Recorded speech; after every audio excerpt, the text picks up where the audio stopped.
bukan pemfitnah. Itu aja. Karena memang setiap bayi yang lahir ke dunia itu bagaikan kertas putih. Kalau kertas putih itu tidak ada coretan sama sekali, tidak ada artinya kan. Tetapi ketika dicoret-coret sama orang, walaupun segimana abstrak akan baru ada nilainya. Dan saya tahu Tuhan Yesus mengasihi saya luar biasa. Jadi saya ditempa pun lebih daripada kalian di sini semua ya. Cobaan saya ini seumur hidup saya, air mata saya udah ini, makanya saya keluar. Ketika saya udah genap umur saya 60 Tuhan, saya sudah tidak bisa berbuat apa-apa lagi. Kalau dulu menghindar, disuruh kesaksian pun saya nggak mau. Saya kan dari gereja Tasikmalaya, Pak Julius Ishak. Saya nggak mau kesaksian juga. Saya bilang tunggu nanti saya sempurna. Kapan ada manusia sempurna? Minimal saya tahu diri saya ini udah gimana gitu maksudnya. Tetapi sekarang saya malah siap menawarkan, dan saya bahkan mengarang satu buku yang itu judulnya 40 tahun genap air mata menjadi mata air. Akhirnya saya bahkan di situ menyatakan kalau mau jadi pembicara cuma-cuma, karena apa? Saya dipakai Tuhan. Sudah bersyukur, bagi saya inilah harta saya. Baik, kita mulai mau mengenali si Tuhan, hati Tuhan apa yang di sini ya. Karena akhir zaman sekarang terus terang semakin tidak menentu, baik ekonomi, baik kehidupan selangkah di luar pintu kita tidak tahu apa yang terjadi. Nyawa manusia sudah tidak berharga. Terutama manusia semakin egois dan tidak punya hati takut Tuhan, takut manusia, udah apalagi. Jadi kayaknya kita kalau nggak bersandar kepada Tuhan, kepada siapa lagi?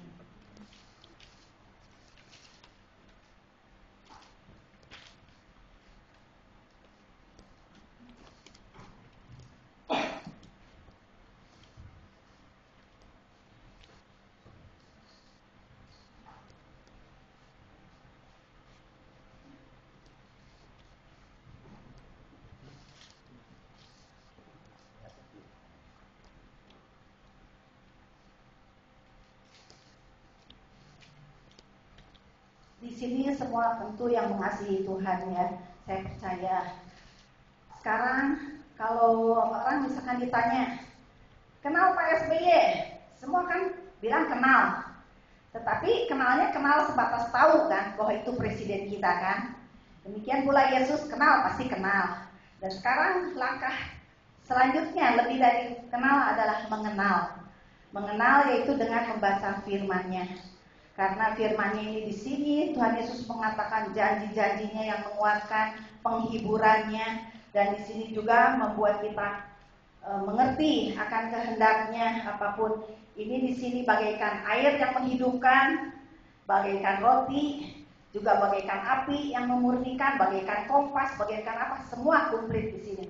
Makanya saudara harus membaca itu. Sekarang mungkin di sini ada yang mengikut Tuhan ke satu, yaitu percayalah. Kalau tanpa percaya itu yang paling pertama. Ketika membaca atau mendengar pun kita percaya, baru di situ akan mengalir mata air dalam hatinya. Ada dari ayatnya di sini.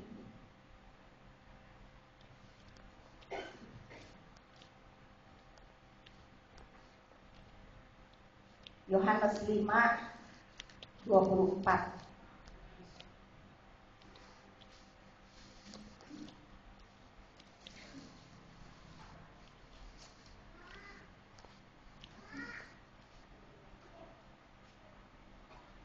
Percaya. Yohanes 5:24. Aku berkata kepadamu, sesungguhnya barang siapa mendengar perkataanku dan percaya kepada Dia yang mengutus aku, yaitu Bapa, ia mempunyai hidup yang kekal dan tidak turut dihukum, sebab ia sudah pindah dari dalam maut ke dalam hidup. Semua sudah ditebus Yesus tentunya ya. Yesus telah mati untuk menebus dosa kita. Itu berarti sudah percaya. Dan selanjutnya ada satu yang Tuhan pesankan, ke penebusan dosa. Yesus menanggung itu sudah sampai meninggal kan, wafat di kayu salib. Ada sekarang mau ditanyakan, adakah kebangkitan di dalam kita? Yang yang dirasakan oleh kita setelah merasakan kebangkitan, yaitu perlu apa? Yohanes 7:38-39.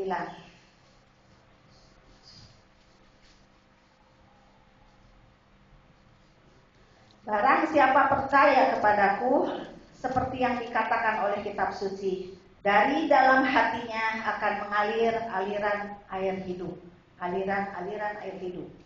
Yang dimaksudkannya ialah roh yang akan diterima oleh mereka yang percaya kepadanya, sebab roh itu belum datang karena Yesus belum dimuliakan.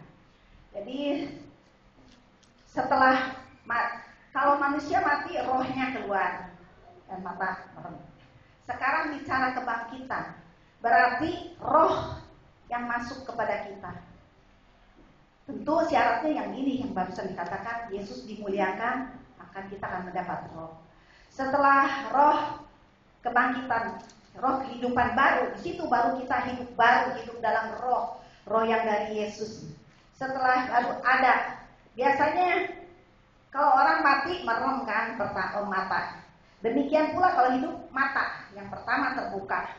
Makanya mata itu paling penting, kan disebutnya mata adalah pelita. Matamu baik, seluruh baik. Matamu terang, dan terang.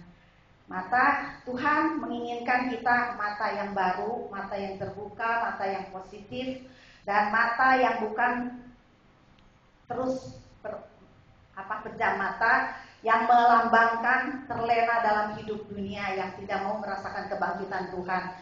Sehari-hari rasanya begitu terus, yang buka toko, yang mencari uang, yang jadi dokter rutinitas, yang mungkin melakukan pokoknya begitu aja. Padahal Tuhan mau memakai kita semua saat sekarang sangat perlu yang melayani Tuhan, yang sungguh-sungguh mencintai, mengasihi Tuhan. Karena dasarnya Tuhan bilang, ikutlah aku dan lihatlah.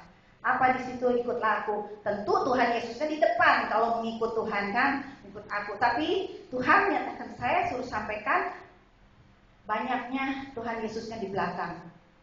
Ketika dia maunya sendiri dulu, karena Yesus tidak di depan, dia tidak teladani Yesus apa yang harus dilakukan, apa kemana Yesus, ke kiri atau ke kanan, apa segala. Bahkan hanya Tuhan Yesus itu kasihan, seperti suster, penjaga, satpam atau apa ya, pokoknya manusia membawa diri sendiri. Baru Tuhan Yesus, tolong dijagai rumah, saya mau pergi keluar kota. Atau kadang-kadang Tuhan Yesus, saya titipkan anakmu ke dalam tanganmu. Jadi Tuhan Yesus itu sangat sedih mengatakan sekarang, ikutlah aku dan lihatlah. Lihatlah itu contoh dia. Dan kita akan melihat, terus akan mendengar dan menikmati buah-buah mengikut Yesus itu. Walaupun dunia mengatakan apa, tapi kita yang merasakan nikmat bersama Yesus. Setelah mata tadi terbuka, jangan mata terlena dalam mimpi, apalagi kalau mata yang sudah mati hati, mati rohani.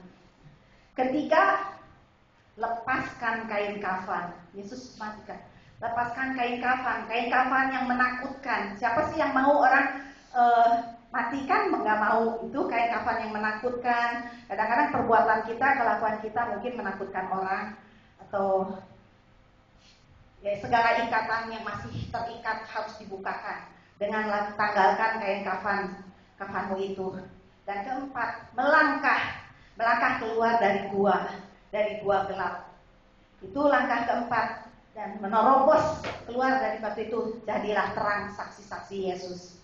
Dan nyatakan syukur saksimu itu, layani dia dengan dasar yaitu kasihi dia, layani dia. Ketika Yesus sudah bangkit, dia nanya kepada Petrus, kau mengasihi aku sampai 3 kali kan? Begitu, oh benar guru, saya mengasihi engkau.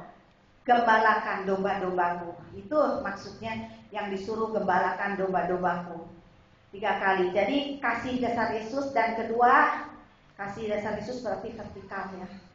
Itu harus benar-benar di atas segalanya. Yesus nomor 1, tidak ada yang kedua. Anak, cucu, apalagi harta. Karena kita pulang sesuai dengan ayatnya ini.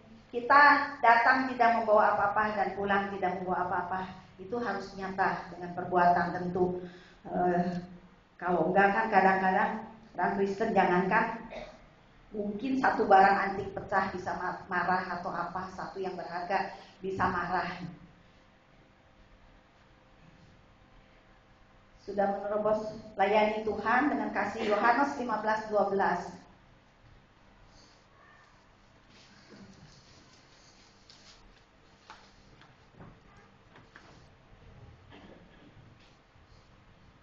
Inilah perintahku, yaitu supaya kamu saling mengasihi seperti aku telah mengasihi kamu. Jadi setelah salib kita Yesus yaitu ke kiri kanan saling mengasihi. Karena tanpa mengasihi tidak mungkin kita melayani Tuhan. Kalau terkecuali bisa saja melayani Tuhan mungkin dengan motivasi apa atau keinginan sendiri. Kalau saya sebenarnya menolak Tuhan itu bukan Yunus 3 hari. Saya nggak tahu 30 tahun atau apa saya menghindar. Tuhan jangan, saya sudah jadi batu sandungan, ntar saya sudah begini, sudah A, B, C, D, kesalahan, pelanggaran saya, walaupun saya tidak sengaja, tidak merencanakan. Kan biasanya kalau yang direncanakan hukumannya berat kan kalau di hukum ini. Saya tidak, tetapi saya tahu semua yang saya lakukan ternyata Tuhan turut bekerja. Dan segala yang menimpa dalam hidup saya itu membuat saya bijaksana, tekun, dan mengasihi Yesus sungguh-sungguh. Sudah keluar menyatakan terang, yaitu terang yang dari mana? Tentu terang yang dari Tuhan Yesus itu tadi, kebangkitannya. Kalau terang dunia macam-macam ya, terang lilin seperti lagu Bimbo, udah lilinnya lilin kecil pula lagi, lilin kecil ada lagunya, itu kan ditiup, apalagi bisa membahayakan. Mungkin juga terang dari listrik, dari lampu, atau dari pompa terus, petromak, itu semua bisa mencelakakan kita kan. Tetapi terang yang dari Yesus adalah yang terbaik. Kita baca Yesaya 60.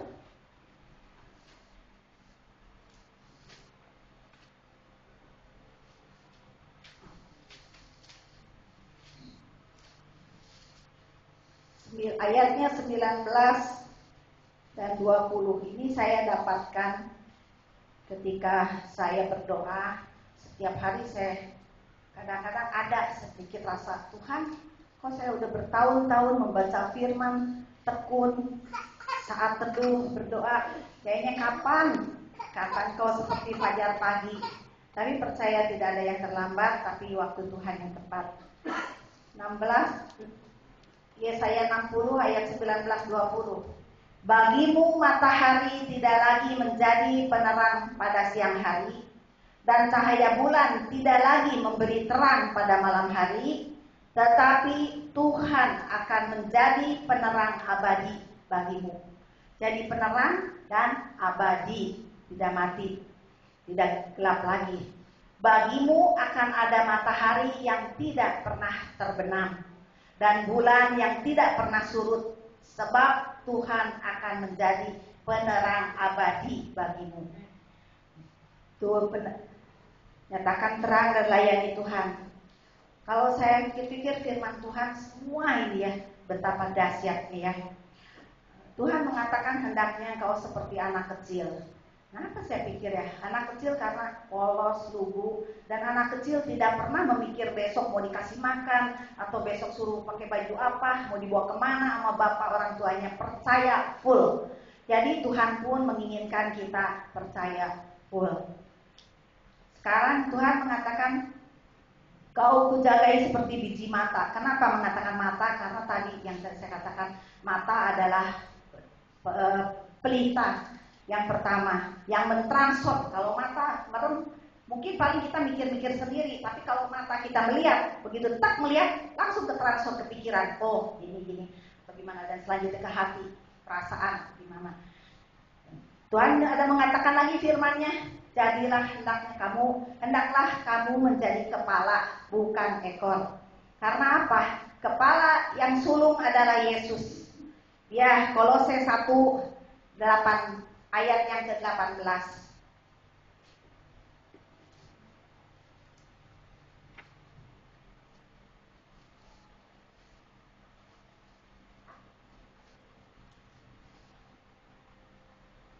Ialah kepala tubuh. Jadi Yesuslah maksudnya kepala tubuh, yaitu jemaat tubuhnya. Ialah yang sulung pertama yang bangkit, yang akan membangkitkan kita kelak. Yang pertama bangkit dari antara orang mati, sehingga ia yang lebih utama dalam segala sesuatu. Kalau kita menjadi kepala di dunia ini pun sudah tanggung jawabnya berat. Saya mau naik ke mimbar ini kadang-kadang gemeternya sekian karena saya tahu saya pakai pikiran saya atau apapun sedikit mencuri kemuliaan Tuhan atau apa, itu konsekuen akan kayak orang keplecok kali ya, nggak tahu akibatnya gimana. Keplecok saya bisa berminggu-minggu tempo hari. Jadi melayani Tuhan dengan sungguh-sungguh, dia yang jadi kepala. Kita kepala di dunia, mungkin kepala dari satu grup atau kepala keluarga atau apa. Karena kepala itu, kenapa Tuhan mengatakan kepala tidak seperti tangan? Karena kalau tangan putus, manusia masih bisa hidup kan? Kaki putus masih bisa hidup. Kalau kepala putus, apa iya? Coba bayangkan aja kan, udah game itu, nggak usah ngomong apa-apa lagi. Jadi hendaknya jadi kepala. Jadi kalau saya lihat semua firman Tuhan itu luar biasa. Dan sekarang setelah ada mengatakan lagi percaya, sudah percaya, yakin kita telah bangkit. Tentu dengan yang tadi yang dikatakan, tanggalkan kain kafan, melangkah, nerobos keluar, apa itu perlu step by step dan kenyataan. Bisa bertahun-tahun, mungkin bagi yang ini 1 hari pun bisa terjadi. Sudah.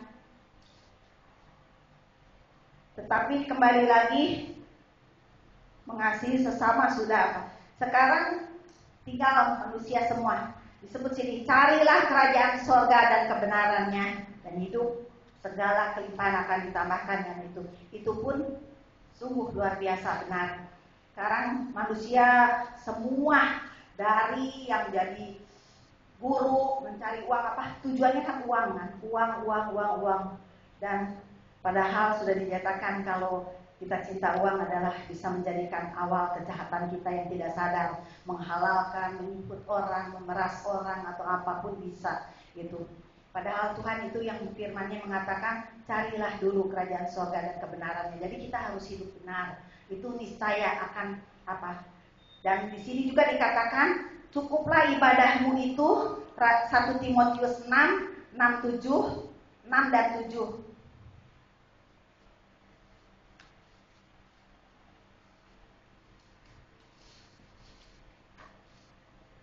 Memang ibadah itu kalau disertai rasa cukup memberi keuntungan besar.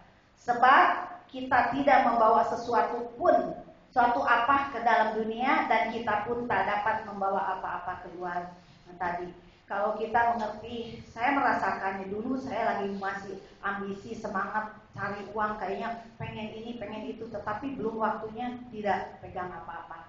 Demikian pula banyak contoh adik saya yang maju, yang begini begitu, punya pabrik 37 ini itu, tetapi saya perhatikan yang sakit terus, anaknya bisa bareng masuk rumah sakit 2 atau begini begitu, yang satu lagi ini juga sakit, semua yang buka travel panorama di Bandung, semua itu. Jadi saya merasa cukup ya Tuhan bagi saya merasa walaupun tidak kaya atau tidak apa ya, bagi saya cukup. Karena apa? Bukan harta, apalagi saya takut harta itu mengikat hati saya. Jadi saya serahkan semuanya. Saya tidak pernah memikir-pikirkan kayak sekarang. Saya menolong orang suami istri karena saya begitu dengar dari Betani, saya begitu simpati. 10 tahun yang lalu Betani kan sedang besar. Saya jadi begitu simpati. Dia mengatakan, saya susah, tolong Bu Hana, anak saya 1 mau masuk SMP, 1 mau masuk SMA. Terus ini kontrak rumah udah diusir, seminggu udah habis. Saya semalam doa, Tuhan Yesus Roh Kudus, rupanya Bu Hana datang, ini pasti Tuhan. Jadi saya pikir, saya sebelumnya saya juga berdoa, Tuhan, ini saya mengawalinya apa bisa kejadian menimpa saya. Saya bilang, Tuhan, saya mau melayani Engkau. Sekarang saya udah tobat, benar saya mau karena Engkau menyuruh. Tetapi saya bilang, saya mau mengurus uang dulu sebentar ya Tuhan ya. Maksud saya supaya murni maksudnya. Tetapi sekarang kenyataannya saya tahu Tuhan bilang, nah kan kamu mengurus uang, uruslah sama sekarang sampai 12 tahun. saya di pengadilan. Bahkan semua itu 12 tahun ini saya menanggung malu yang luar biasa. Karena apa? Karena saya mempunyai iman. Tetapi orang menghakimi saya, wah keras hati, wah gak bisa ngampuni, wah uang dikejar atau apa. Padahal ketika dia menipu nama Tuhan Yesus dan Roh Kudus. Jadi saya klaim langsung, Tuhan saya mencari uang 15 tahun. Dari nol. Sekarang saya 15 tahun ditipu orang dengan memakai namamu. Saya klaim janjimu. Siapa yang teraniaya karena namaku, aku sendiri yang akan menjadi pembelanya.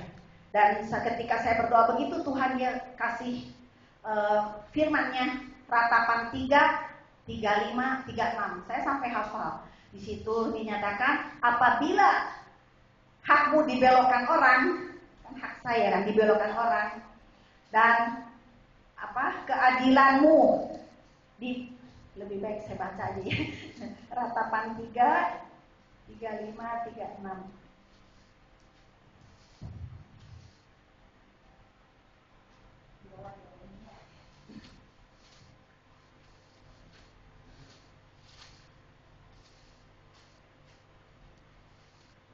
Kalau hak orang dibelokkan di hadapan Yang Maha Tinggi, atau orang diperlakukan tidak adil dalam perkaranya, masakan Tuhan tidak melihatnya.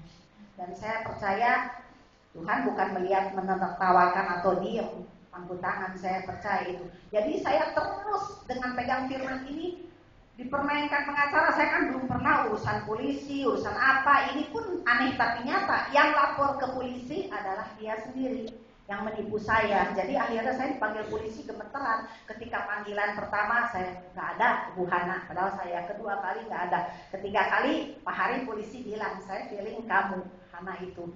Katanya tidak bisa dihindari Bu, daripada dijemput paksa atau gimana. Ya akhirnya saya datang, saya ceritakan apa adanya, balik lapor Ibu. Setelah balik lapor dia diperiksa, begitu diperiksa tidak keluar langsung 5 bulan. Itu waktu itu Pak Yoyo masih Kasat, sekarang kan Kapolres, kepala di Polres Pusat. Itu kalau enggak saya udah sama deh, udah nggak mau urusan. Tapi ini akhirnya saya dikhianati pengacara, dibodohin, terus di pengadilan dibelok-belokkan perkara. Tetapi di situ pun keajaiban Tuhan juga tak terhitung banyaknya. Apalagi saya sering belakangan semakin mengatakan Tuhan terus di depan orang-orang Islam. Saya bilang, Pak, Bapak itu Islam sama saya ini saudara loh. Satu-satu agamanya yang saudara, yang lain enggak. Kok bisa begitu Bu? Iyalah, Bapak menyembah siapa? Allah Subhanahu wa Ta'ala kan? Siapa itu yang menciptakan laut, langit, manusia semuanya kan? Saya pun Allah Bapa di surga, itu yang saya sembah sama. Hanya Bapak dari Ismail, kalau saya dari Ishak, anak perjanjian. Dibilang, kok bisa? Ya. Nah kenapa sekarang Ismail sama Ishak turunannya Palestina sama ini bisa terus? Karena itulah Sarah yang tidak beriman. Padahal sudah dikatakan akan menjadi ibu, akan melahirkan. Tapi dia malah, ini Hagar aja. Nah itulah akhirnya Hagar udah punya anak, marah Sarah, jadi timbul iri benci, diusir, suruh Abraham. Diusir, tapi Tuhan tidak pernah meninggalkan. Akhir tetap dikasih air kan, yang sekarang katanya air jam-jam, air mujizat kan keluar ketika Ismail dibuang ibunya. Pikir ya udah saya tak sanggup, tapi keluar air yang menghidupkan. Saya sering cerita begitu. Akhirnya Yesus secara nggak sengaja saya banyak saksikan di pengadilan, di kepolisian, di mana-mana orang jadi mulai mengenal, bahkan mau membaca buku saya pun. Bahkan kemarin sempat katanya mau DPR, tapi saya bilang sudah habis stok buku saya 1000, saya udah nggak bikin lagi karena nggak mungkin bikin 100 atau apa, tanggung. Ya itu kembali lagi kita saudara, inilah yang harus syaratnya lagi setelah percaya, ditebus dan yakin apa? Tuhan mengatakan ampunilah. Kita minta ampun kan udah ditebus, ampunilah sesamamu. Mungkin di sini ada yang disakiti ibunya, bapaknya, kakaknya, adiknya, atau suami istri yang menyakitkan, yang tidak bisa dimaafkan, atau pengkhianatannya atau apanya sekarang bisa. Ini sore Tuhan suruh mengampuni.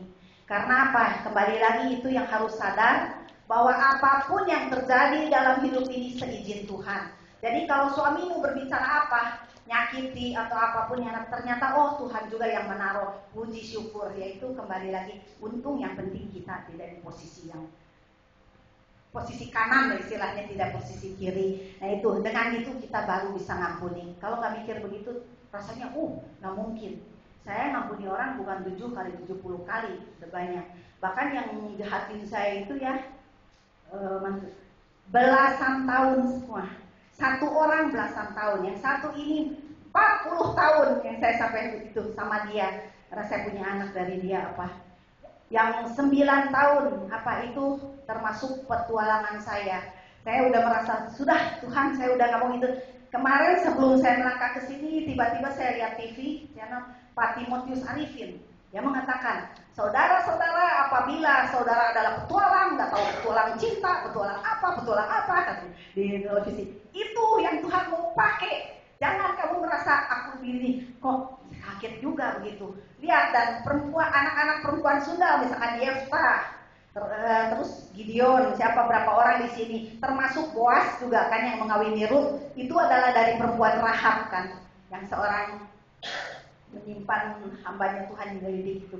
Jadi kembali lagi, termasuk Salomo pun lahir dari Betsheba yang didapatkannya mesti membunuh dulu Daud. Tetapi di situ juga walaupun anak pertamanya meninggal, diganti oleh Tuhan Salomo yang dipakai. Jadi kembali lagi, kita percaya bahwa semuanya sudah diatur Tuhan. Dan syarat mengikut Tuhan udah mengampuni. Pegang 7 T. Ke-1, teguh.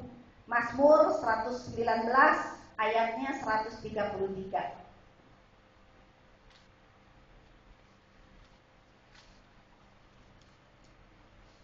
Ini yang paling panjang ya, 176 isinya. Mazmur.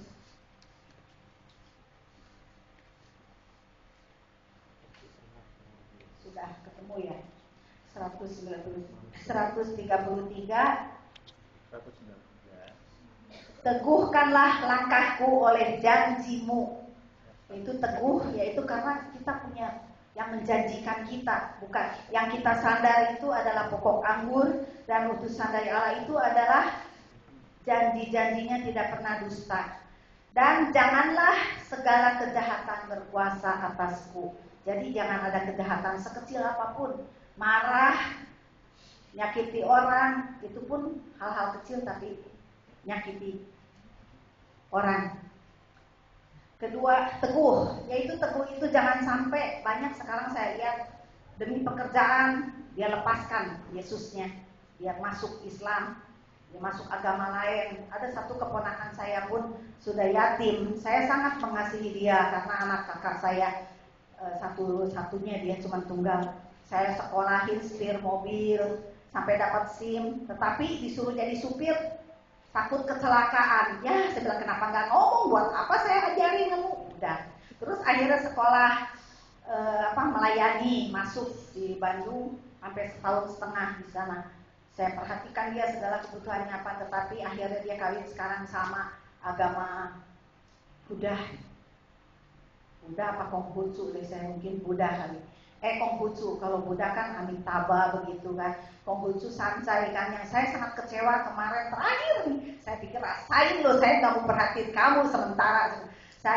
Saya perhatiin dia jawabnya apa ketika saya mengatakan hidup ini ya Sancai. Waduh, saya jadi malah ini anak kok malah seperti ngeledek saya, padahal dia tahu saya ekstrim lah atau apa.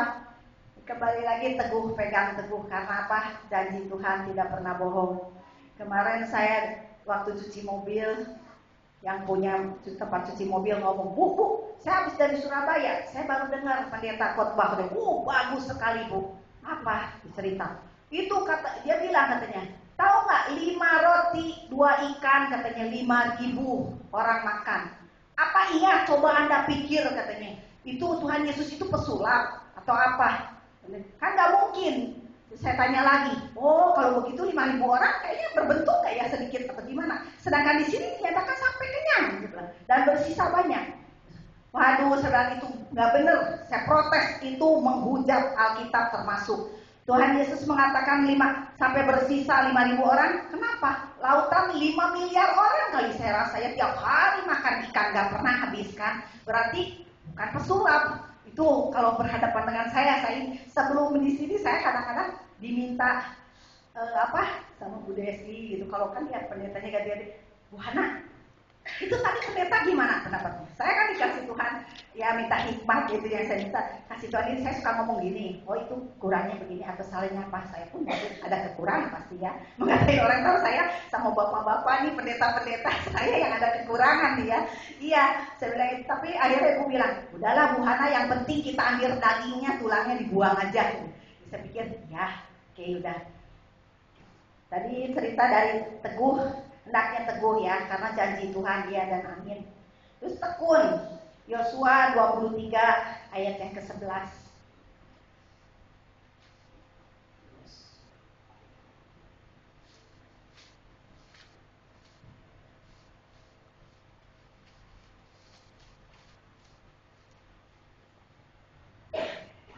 Maka demi nyawamu bertekunlah mengasihi Tuhan Allahmu.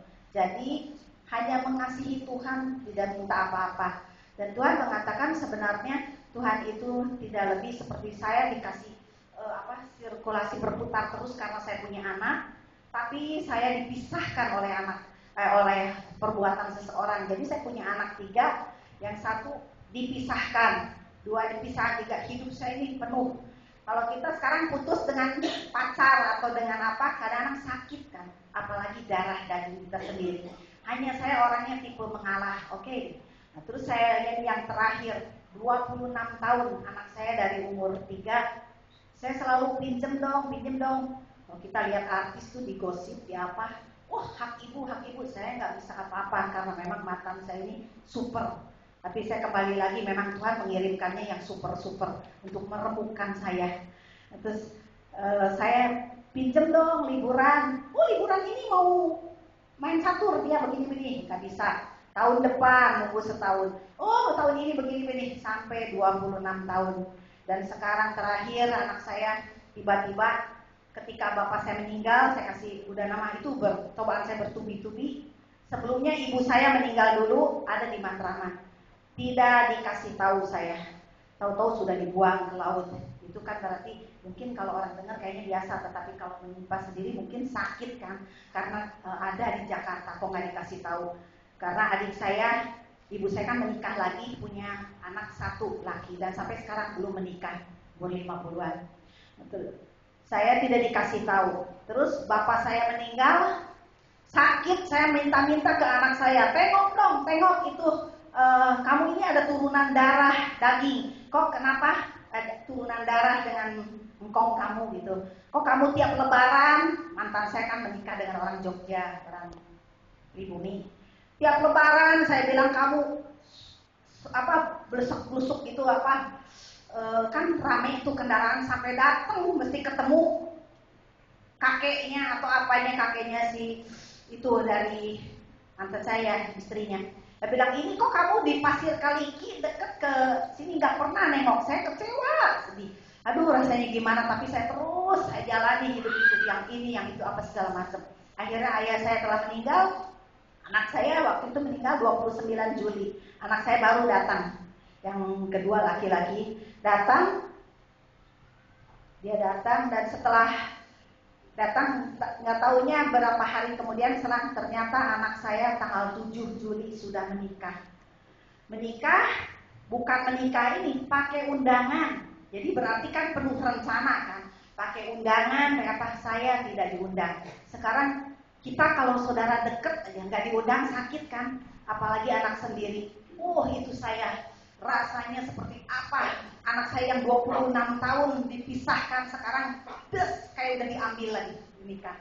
Tetapi saya mengampuni, saya menerima. Walaupun begitu datang calon mantu saya bilang, ketemu mama di mall. Oke, ketemu. Kucuk. Saya pikir bukan ini mah. Saya kan nggak kepikir, dan ternyata itu benar mantu saya datang langsung ituin saya. Tapi saya terima, walaupun saya bercucuran air mata. Saya bilang, saya marah ke mantan saya. Saya bilang, lihat anak yang kamu rebut, akhirnya sekarang dia kawin ke pojok ke Margahayu, di sana lebih jauh lagi, dan mendapat istri hanya beda setahun. Anak saya 35, dia 34. Tentu saya mengharapkan tadi anak saya kawin yang minimal yang 30 atau kurangkan, ini baru 34. Tetapi Tuhan langsung kasih dia punya anak, dan kemarin Mei baru lahir cucu. Dan saya gak kebayangin waktu di perut saya sepertinya biasa-biasa aja, tenang. Ini kenapa saya mau menghadap cucu ini, mendapatkan cucu, tapi saya tenang banget. Ketika sudah lahir, saya baru lihat 2 minggu baru nengok, karena saya bilang ke anak saya, Ciao, Mama mau ke Bukit Doa dulu ya, karena saya setiap hari kebangkitan Tuhan, saya mesti ada di Bukit Doa Unggaran. Naik bus sendiri, itu udah nasar saya.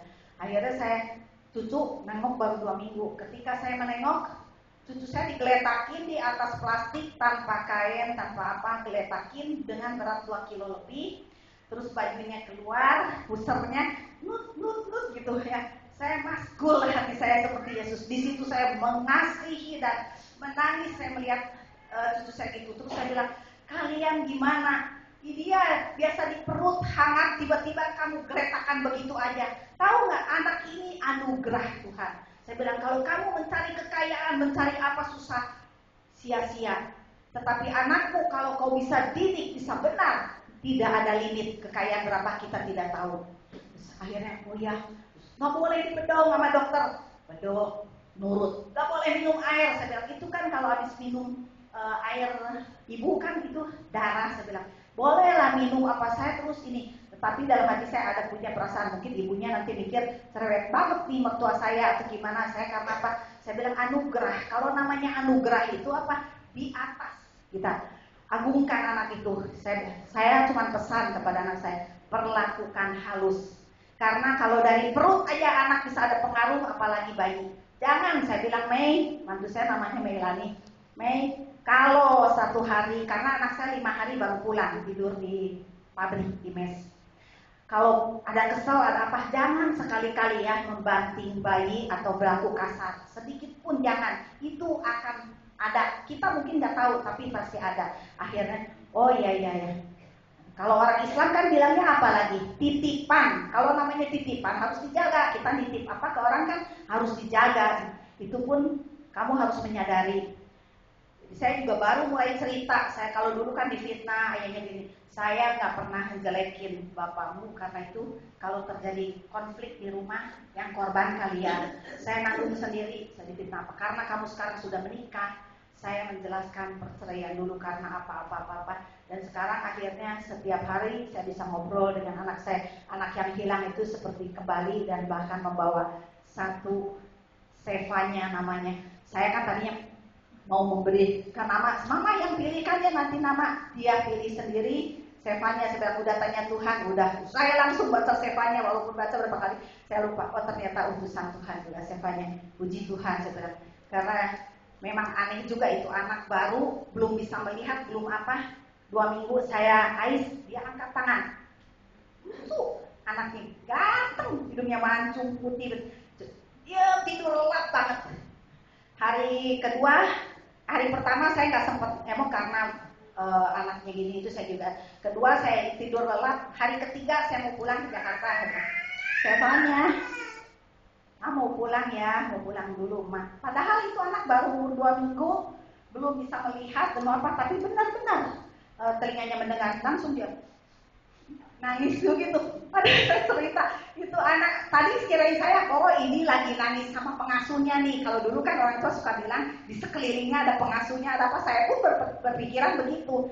Tetapi ketika saya pulang ke Jakarta, ketika saya saat teduh, Tuhan berbicara lain. Ternyata anakku itu bukan anugerah dari aku, juga penghiburan bagi saya. Oh puji Tuhan, tapi saya tetap tidak mau melebihi engkau, karena selama ini Tuhan mengatakan kau mengasihi anak lebih daripada aku, kau mengasihi anak lebih daripada aku. Memang hidup saya mungkin kalau 24 jam potong tidur 5-6 jam, selebihnya ya urusan, apalagi urusan pengadilan yang sekian lama, selebihnya anak. ke toko nanti beli untuk anak ini, untuk anak ini yang itu, beli untuk cucu apa? Karena anak perempuan saya sudah punya anak. Jadi terus ngurusin anak cucu. Sekarang saya bilang, Tuhan, apapun saya mau mengutamakan Engkau, karena saya tahu Dia adalah sumbernya, sumber segala-galanya, dan Dia adalah yang bisa memberikan segala di atas segala-galanya.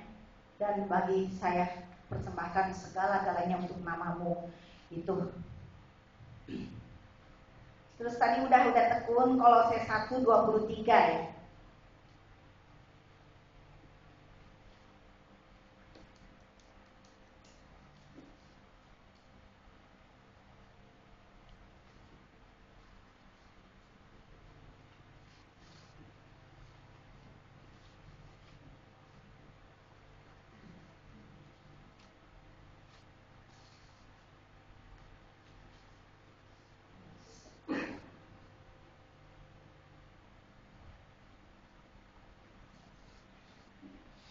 Kolose 1:23,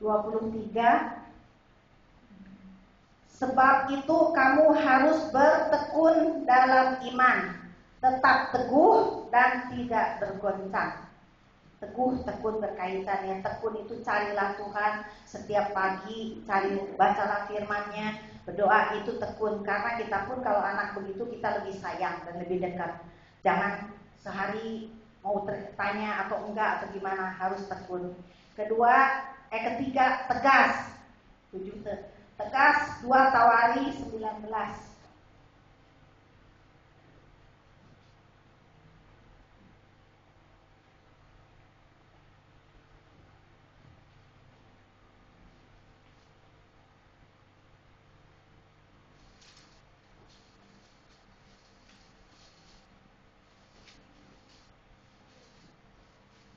2 Tawari 19 ayatnya yang ke-11b, yaitu yang bertindaklah dengan tegas, kiranya Tuhan menyertai orang yang tulus ikhlas. Saya contohin lagi ini dikait-kaitkan, bukan berarti mengagungkan saya, tetapi Tuhan tahu hati saya dan perjalanan hidup saya.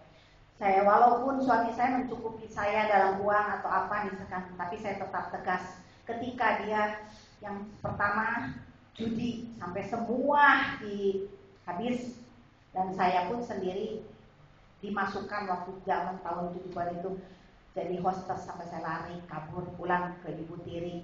Tapi di Ibu Tiri akhirnya saya diusir dan saya menikah dengan yang terpaksa, yang deket. Padahal waktu itu 2 namanya sama, Hendra. Satu yang punya bank bensin, satu yang naik sepeda, toko sepeda. Tapi saya pilih yang naik sepeda. Ternyata mungkin ini semua sudah jalan. Yang paling itu 40 tahun ini. Sekarang saya begitu kenal dia pun, saya mimpi malamnya langsung masuk ke dalam, kayak ngegelincir yang sampai sekarang kayaknya kalau bukan tangan Tuhan udah sangat dalam itu. Tegas. Jadi saya tidak mikir lagi besok apa, walaupun setelah itu 2 saya petualang lagi di Jakarta, ya mungkin ya namanya manusia lah ya, perlu hidup saya 9 tahun. Jadi bukan 2 bulan pisah atau 3 bulan, itu berarti petualang benar. Kalau saya itu menurut, karena saya, Tuhan kalau besok ada yang begini terjadi, jadi saya pikir ini dari Tuhan. Saya jalan nih 9 tahun walaupun sakit gimana terus saya yang terakhir yang 20 tahun tapi sudah pisah 6 tahun yang lalu, saya tegas. Walaupun saya harus hidup sendiri tanpa uang, tanpa apa, itu yang perlu tegas. Sekarang keempat, terang, yaitu terang yang dari Allah ya tadi ya. Nyatakan terangmu, terang bukan yang dari dunia, terang yang dari Allah adalah yang menyelamatkan. Kalau terang dari dunia sementara dan bisa mencelakakan kebanyakan. Sudah terang, kalau kita di dalam terang, segala yang diperbuat kita tahu. Kalau gelap, bayangin, boro-boro kita mau berbuat sesuatu kan, jalan bisa benturan dengan orang segala macam. Tetapi kalau di dalam terang, kita tahu, oh ini yang baik, ini yang tidak, ini apa. Itulah yang istilahnya tepat. Apa yang kamu perbuat tepat karena kamu melihat. Sudah tepat. Kelima, tenang. Akhirnya hidup kita tenang. Apapun, tidak ada satupun penyesalan atau apa. Setiap hari hidup tenang. Orang mau mengatakan santailah, apalah, karena tidak ada satupun yang bisa diambil dari orang atau memiliki yang bukan hak kita. Demikian pula yang Tuhan berikan yang ada di hati tidak bisa dicuri siapapun. Saya tenang. Dan ketujuh, barulah jadi teladan. Sudah, mungkin ya. Terima kasih, lain waktu. Saya nggak tahu waktunya, takut kelamaan ya. Terima kasih atas kesempatannya Pak. Mungkin menjadi berkat. Itu kembali lagi tadi, ampunilah. Itu ampunilah yang paling berat loh sebenarnya.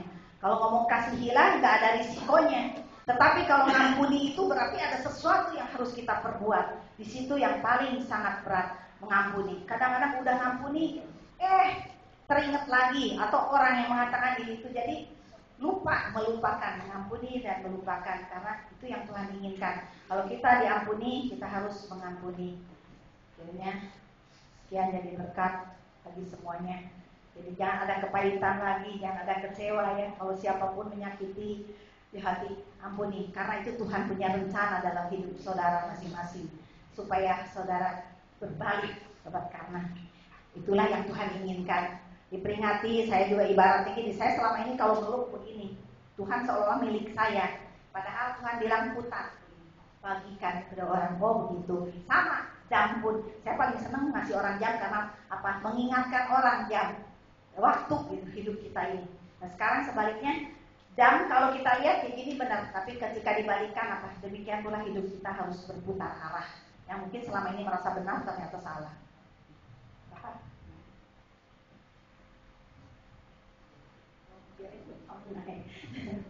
Terima kasih ya buat kesempatannya, biar menjadi berkat dan kekuatan penghiburan bagi semua. Karena akhir zaman ini tidak ada yang melebihi, hanya kasih Yesus yang menguatkan kita dan janji-janjinya yang akan memberikan